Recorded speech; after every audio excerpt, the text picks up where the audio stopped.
most powerful man who ever lived was afraid. Not of armies, not of death. He had crushed both. He ruled an empire of 50 million souls. He could take anything he desired and answer to no one on this earth. And yet, every morning, before the sun rose over Rome, this man sat alone in the dark and wrote frightened notes to himself. Private words, never meant for another set of eyes. Reminders, warnings, almost pleadings. His name was Marcus Aurelius, and the thing he feared, the one enemy his legions could never kill, is the same thing that is quietly ruling your life right now, tonight, without you even noticing. By the end of this, you will know its name and how to destroy it. Ask yourself the question that should not make sense. Why? Why would the most powerful man alive wake before dawn to discipline himself, when he could have spent every hour of every day drowning in pleasure? He owned palaces. He commanded generals and kings. Who forces a man like that to fight himself? The answer is this. Marcus had watched it happen before. Every emperor who came before him had been handed the same limitless power. And one by one, that power had rotted them from the inside. Not their enemies, their own appetites, their rage, their fear, their endless hunger for more. The throne did not destroy them. They destroyed themselves and simply used the throne to do it. Marcus looked at their ruin and understood a law almost no one today will say out loud. A man who cannot rule himself will be ruled by something else, always, without exception. And so he named his true enemy. It was not Rome's rivals across the river. It was the weaker version of himself, the man he could so easily become, the one who takes the easy road, who feeds every craving, who bends to fear. That man lived inside him, waiting every single day. And every single day, Marcus chose to defeat him. He called this quiet war by a simple name. We would call it discipline. He understood it as something else, survival.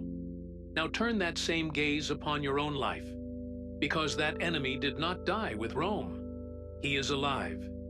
He is in your room, and he has never been better armed than he is today. Look around you, a world of endless comfort. Every craving answered in seconds, every discomfort erased before it can teach you anything. A screen for every empty moment, a pleasure for every ounce of pain. And understand this, none of it is an accident. There are 1,000 men far more disciplined than you who wake early and work late for one single purpose: to keep you weak, to keep you scrolling, to sell your attention by the hour, while your one and only life slips quietly through your fingers. Your weakness is their profit, and right now, they are winning. Because comfort is not freedom. Comfort is the most elegant prison ever built. Its bars are made of pleasure. Its guards are your own impulses. And the door was never locked. You simply never tried to leave. There are two chains that hold the weak man. The first is comfort. The second is fear. And not the fear of death. Something smaller and far more humiliating. The fear of what other people might think. He shrinks his dreams so the crowd will not laugh. He hides his ambition so no one will call him arrogant. He asks silently for permission to exist. And a man who needs permission has already handed the keys of his kingdom to strangers. This is what Marcus understood, sitting alone in the dark. He was a kingdom with a king, and most men are a kingdom with an empty throne, ruled by whoever shouts the loudest. Their hunger, their phone, the opinion of people they will never even meet. So hear this clearly. Discipline is not punishment. Discipline is coronation. It is the moment you climb the steps Sit down upon the throne of your own life and say, I decide now. Not my hunger, not my fear, not my comfort. I. And Marcus was not alone in this war. Every name history refused to forget fought it first. Julius Caesar, who marched his men through the night while the enemy slept and arrived before they had even dressed for battle.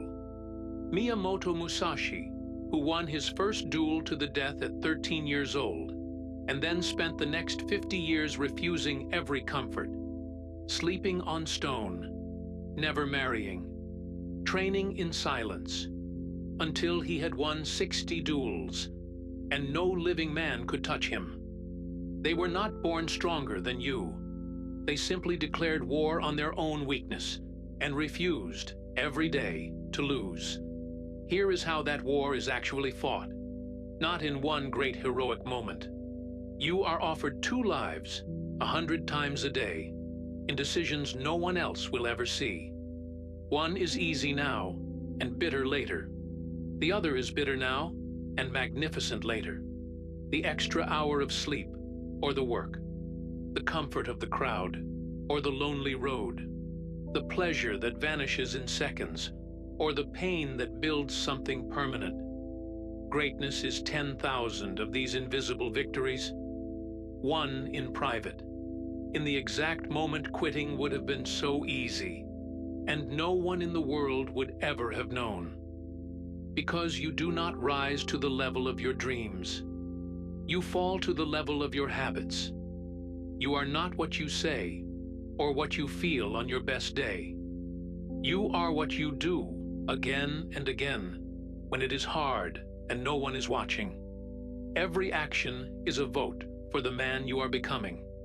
Discipline is simply casting those votes on purpose, until one day you wake and you are no longer the man who wished. You are the man who did. And so the master does something the weak man will never understand. He walks toward difficulty, not because he loves pain, but because he knows what pain builds. The cold, the hunger, the silence, the task he does not want to face. He seeks them out, the way the blacksmith seeks the fire. For steel is not forged in comfort. Steel is forged in heat, and a blade that has never met the fire will shatter the first time it is truly struck. Which brings us, at last, back to the fear of Marcus Aurelius, to the one enemy his armies could never kill. It was never death. Marcus did not fear dying. He feared something far worse. He feared reaching the end, the final morning, the last breath, and realizing he had never truly lived, that he had been handed one short, sacred life and spent it as a servant to his comfort, his fear, his lowest self, that he had worn a crown and never once sat upon the throne. That is the enemy. That is the thing quietly ruling you tonight. Not death, but the slow, comfortable surrender of the man you could have been. And unlike Marcus, most men never even see it coming. They call their chains freedom, right up until the end. But you have seen it now, and that changes everything. You do not need more talent. You do not need anyone's permission. You need to do the one thing you have been avoiding. Today, while it is still hard, that is the entire secret.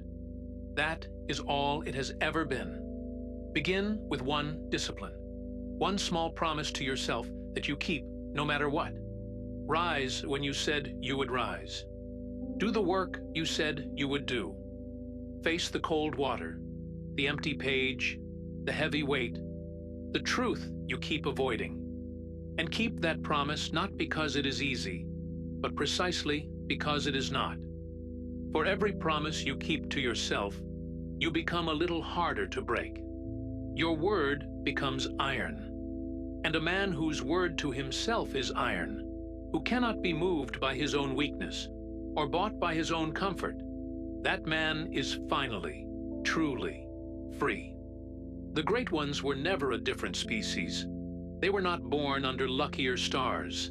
They simply decided, on one ordinary and forgotten morning, to stop being ruled, to pick up the crown that had always been theirs. The throne is empty. It has been waiting for you your entire life. Sit down.